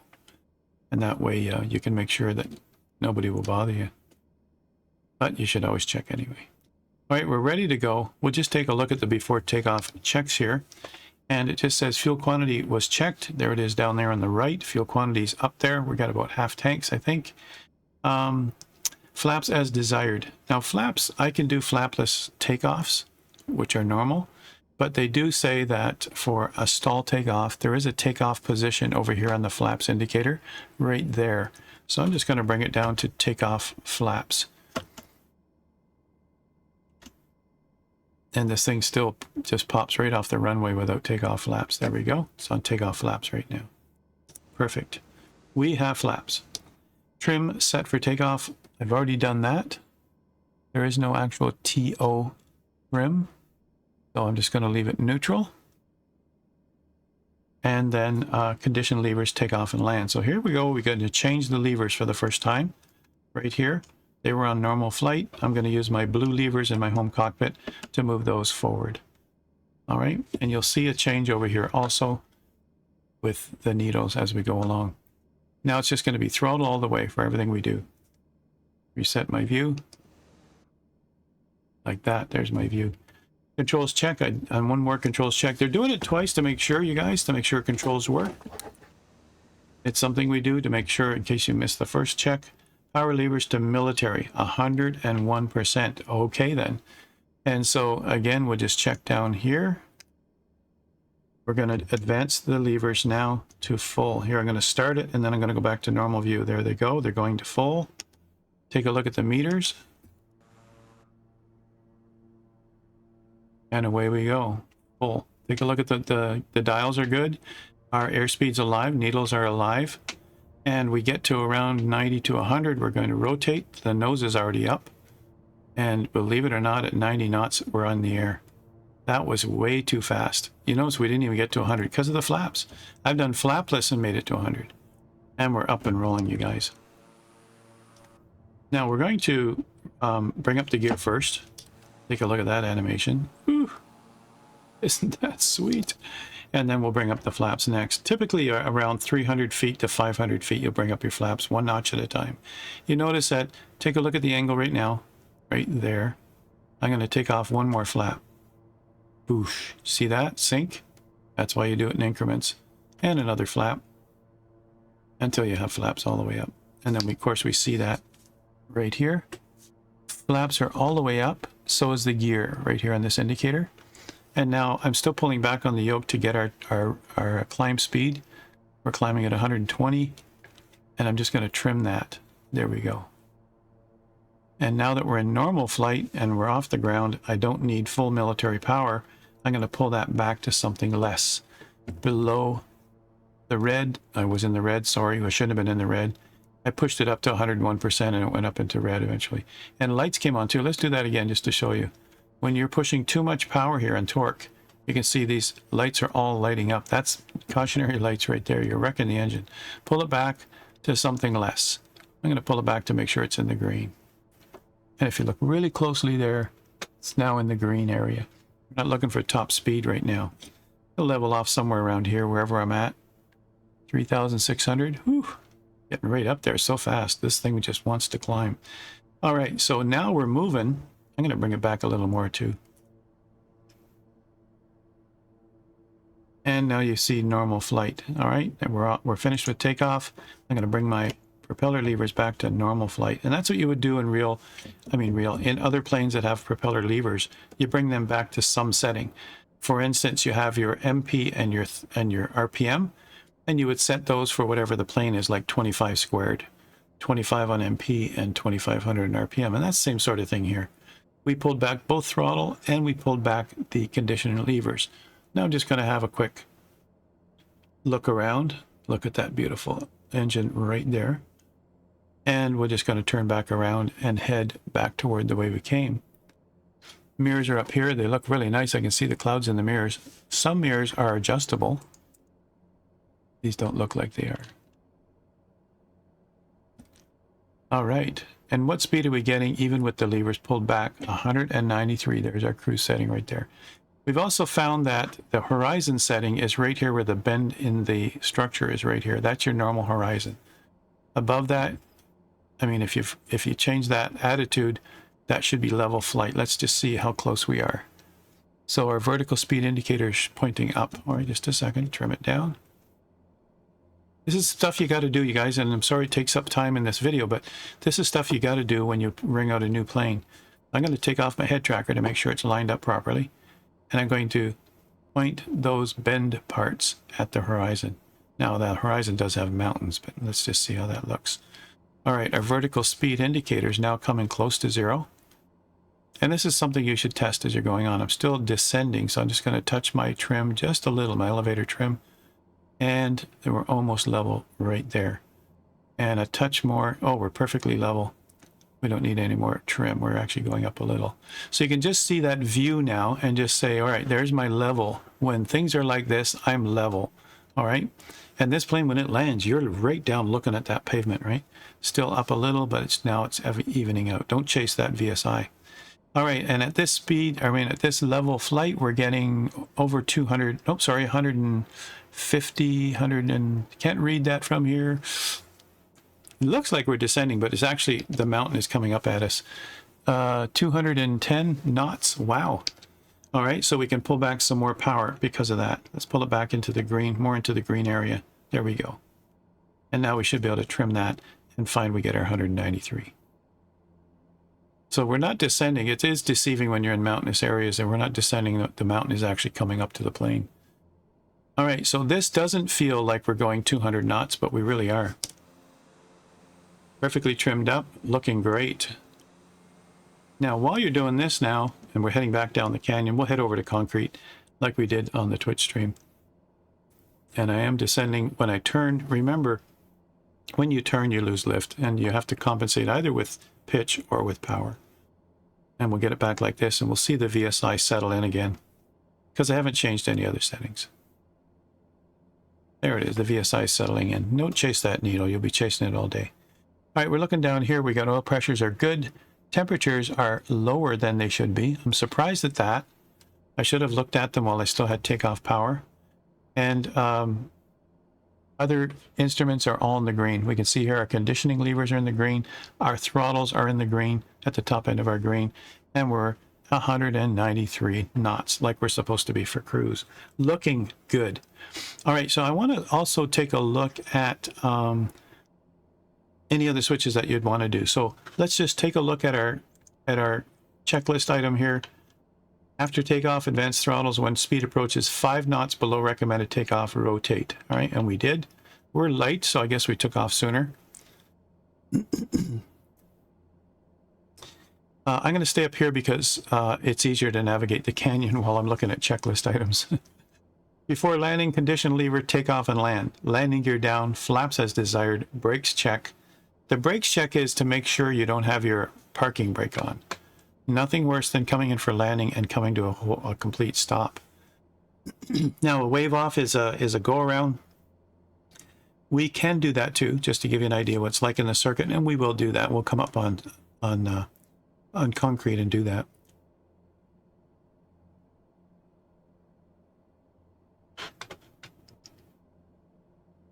Now, I did pause the recording, even though I kept flying, as I had a coughing spell. Anyway, we're a little further ahead. Now, you just take a look around the different views, or, you know, there's certainly a lot of beautiful views here. You can look anywhere you want, right up through to the top and right around to the side. I mean, the view here is just fantastic. I'm still climbing. This thing just wants to climb. I'm heading into the clouds. And so now one of the things you might want to do is you might want to check the stalling too. Now, the trouble with stalling is this could spin very easily, but you could easily check the stalling. Right now, under normal cruise power, you just pull up until you fall out of the sky, and you get those numbers that you saw in our when we saw in the presentation. All right, so everything else, you're just simply checking that everything is fine. That's all we're doing here. And everything seems to be perfectly fine. Nothing more to do but just monitor your gauges and make sure everything's good. And we're still climbing. This thing just wants to fly. I'm going to point it down. I'm going to pull back a bit more power again. Let's see what range we're in now. All right. 16 on torque. I am descending. And just trim it a little. Let's get rid of head tracker because it's a bit jittery. It's my Toby head tracker. I just don't have it set right. I set it for formation flying a little while ago, and you really need that full 360 view to look at other planes while you're doing formation flying. And I didn't set it back to a normal, non-jittery mode. You know, you want to be able to snap your head around in normal cases. All right, it's just up here, you guys. I see the runways up ahead, and then we'll come in and we'll do some circuits. We'll do a landing, and we won't waste your time. Let me just fast forward till we get closer to the runway.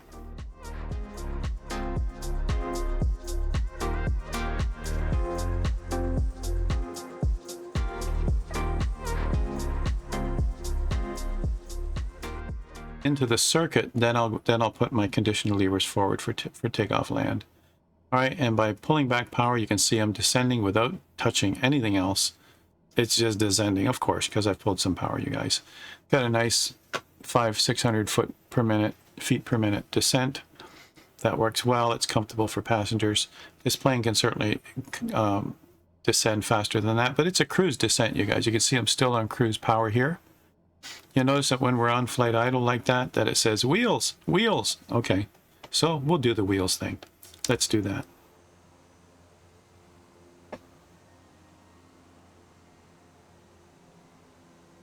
I just had to do an outside view for that, you know? All right, coming around back toward that runway back there. Now we'll do a downwind first.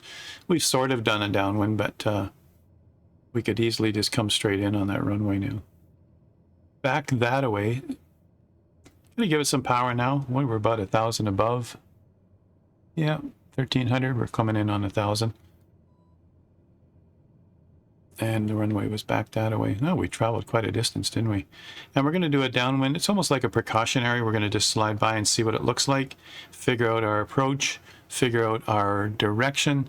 All of that stuff will be in there.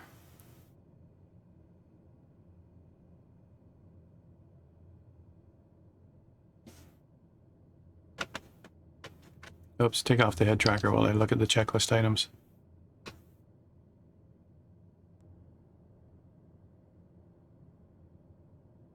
There's the runway there up ahead.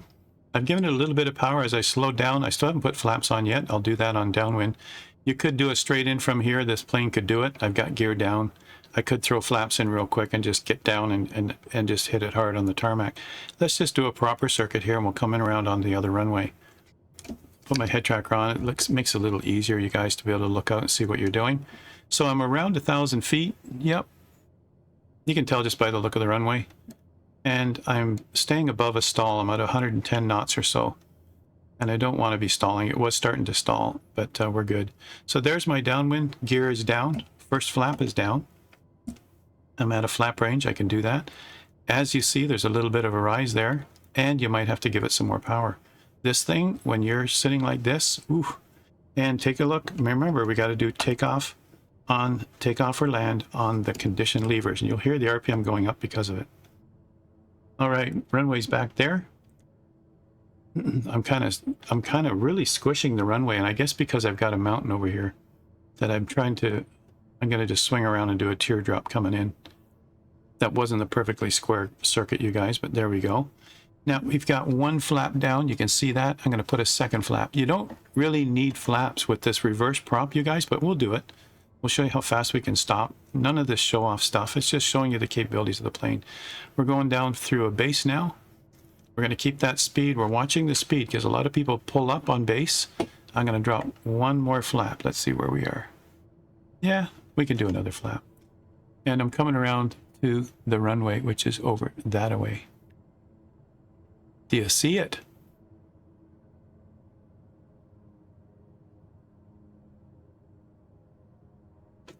Should be over here to our left as we make the turn right there. I see it. Okay. And then now we'll make sure that we can point the nose down, pick up some speed. You know, I was getting about 70 knots there. But, you know, with flaps down, your stall speed, I've got full flaps now. So you got to watch that. I could have stalled there if I left it, if I didn't have the nose down. Bringing the nose down, gear is down. I'm going to have my hand on the throttles the last 500 feet before the ground and the first 500 feet on takeoff. Look at that steep descent. With those flaps, you can do it. Heading for the threshold. I want to make sure I'm down close enough before I flare. I'm going to level off here at the trees and come in here and see how short we can make this happen. All right, throttles are coming down to idle. Right there. They're at idle. Put it down fast. Little pause there. Look at that, a dramatic landing before the taxiway. Now let's do, whoops, it's still in reverse. Watch that reverse. Yeehaw. And let's just put it back to normal. Flight idle. Sit right here at the middle of the runway. And let's do a short takeoff from here. That's a little abrupt, you guys. It was good whoops, keep my hand away from the head tracker. It was a good exaggeration, but I don't think I'd do normal landings that way. It was pretty hard. But you didn't bounce. It took the hit, and it let you go into reverse prop right away. Remember, there's a 2-second delay when you do these changes to the engine. It is a turboprop, so it's got to move those blades for you. All right, I just want to get this set for a takeoff here. We're going to bring up 2 flaps. Full flaps is too much drag, so we're going to bring up 2 flaps here to the takeoff position, right there. That's it.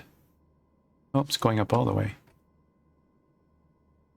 Okay.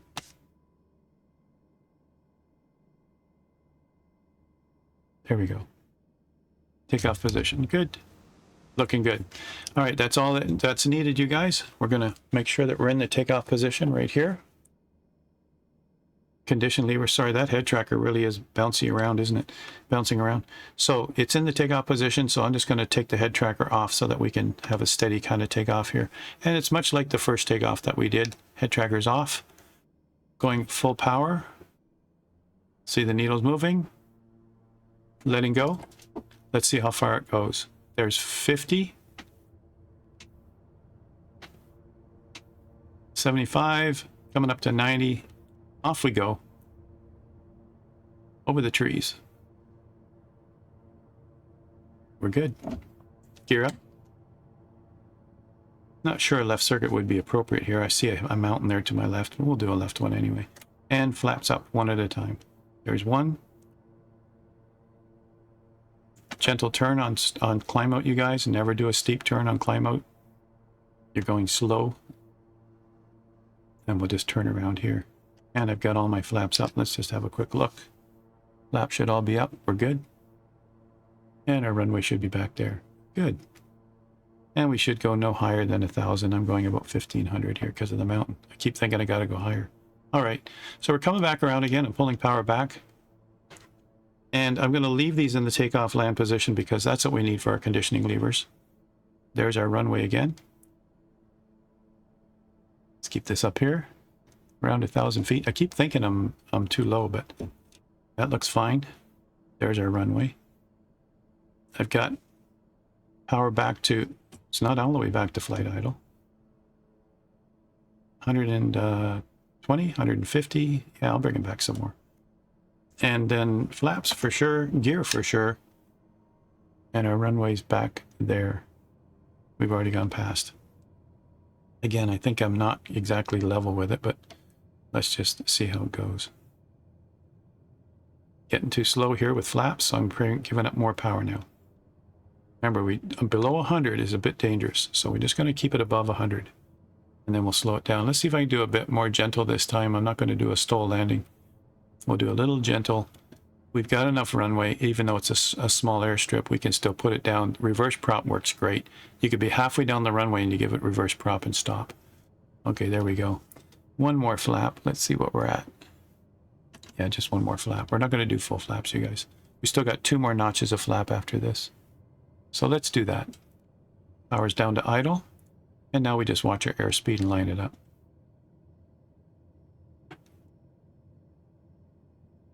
Such a gentle time, right? Landing. Doesn't have to be...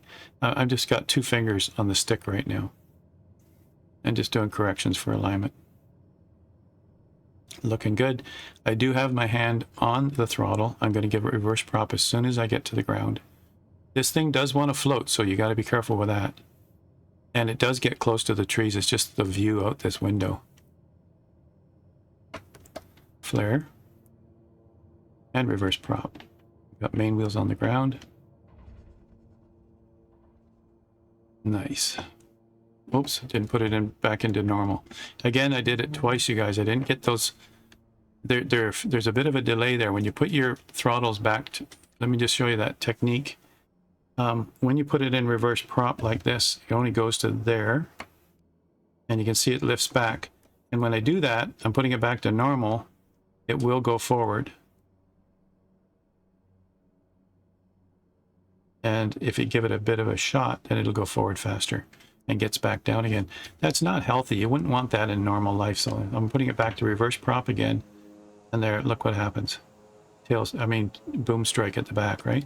Now I go back to idle, normal forward idle. The pitch changes to forward idle, but still not enough. I'm going to give it a little more throttle. forward throttle, and then it goes back to normal. So that, look at that suspension. Wow. So that's not desirable. So when you land, make sure you get that and you use your reverse prop. Make sure you take off the reverse prop before you stop. That's the secret, and what's something I didn't do. So here, I'll just go, I won't fly again. I'll just go down the runway like this. Reverse, let's do it this way. Reverse prop. And then back to flight idle. And then brakes. I'm not looking where I'm going, so I'm just doing it this way. So that's better. I didn't do a boom strike, you guys, and that's a better way to do it. I just didn't react quick enough with the reverse prop. Those spoilers are something else. I just can't get over it. Well, it's different trying to fly it from here. But let's do that one more time, just from this angle here. While I'm looking down the runway. What a view. Wow. Right, while I'm looking down the runway, so I'm giving it some power to get going, just enough to get going. Hard to steer it from back here. Oh, because I got my head tracker on just a sec. So there, I'm going down the runway. Can't keep it straight for some reason. Now I'll do reverse prop. And then I put it back to normal and put on brakes. You can see how long it took to actually stop. Wow. Because the brakes aren't as effective as that reverse prop. Now, apparently you can use reverse prop to back up, but I haven't been very successful with it. See? So, I don't know how that's supposed to work, but there we go, everybody. That's the demonstration. All right, now shutdown. Let's do the shutdown right here. It's pretty easy to do.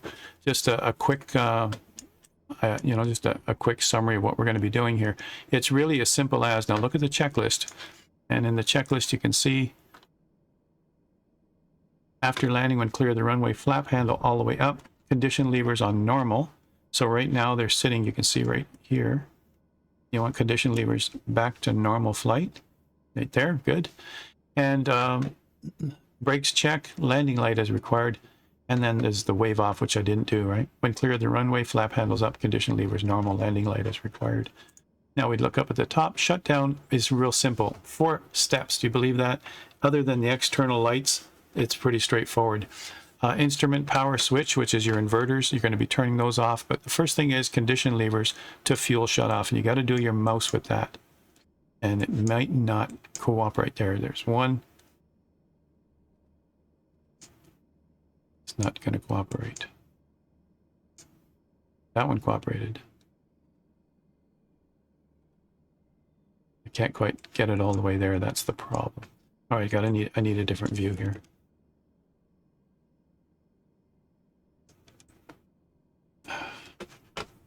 Try that. There we go. And now both engines should be spooling down. You notice it doesn't sound like they're running. It's just the sound of the wind. It's the sound of the propeller blades with centrifugal force. You can see them starting to turn off. There we go. The other one should, it took me so long to get to the other one. It's going to take a while for that one to come off. And then after that, battery switch off, which is right here. Battery switch off. I'm going to use my alpha for that. Generators off, and the inverter switch. They're actually labeling it as avionics master. It's the inverter. And it actually calls instrument power here on this checklist. All right, and that's all there is to it. It's as simple as that. You put the parking brake on now. I can let go. Probably that didn't work. There we go. Parking brake is on, and this thing is ready. Chocks would go on. Any control locks that we have would go on also. Now, they're not feathered right now. They're not in the feathering position, right? See, they're still the normal position. This is fine, a fine angle, straight up and down. But we should be putting it, I don't see it in the checklist, we should be putting it back here into the feathering and fuel shutoff. So this is just fuel shutoff. We should be able to pull it back to here, and we should see them feather. But they won't feather because there's no power on, probably. There's no hydraulics to make that happen. Nope. Maybe we should have feathered it before we shut them off. But anyway, we'd have to do that in flight, and of course the other engine would supply power and all the hydraulics and everything. All right, that's the demonstration, everybody. I hope that was informative. Lots of fun to fly. Work on those landings, make them smoother than I did. And if they're not smooth, well, this thing can take it. It certainly is one beautiful machine.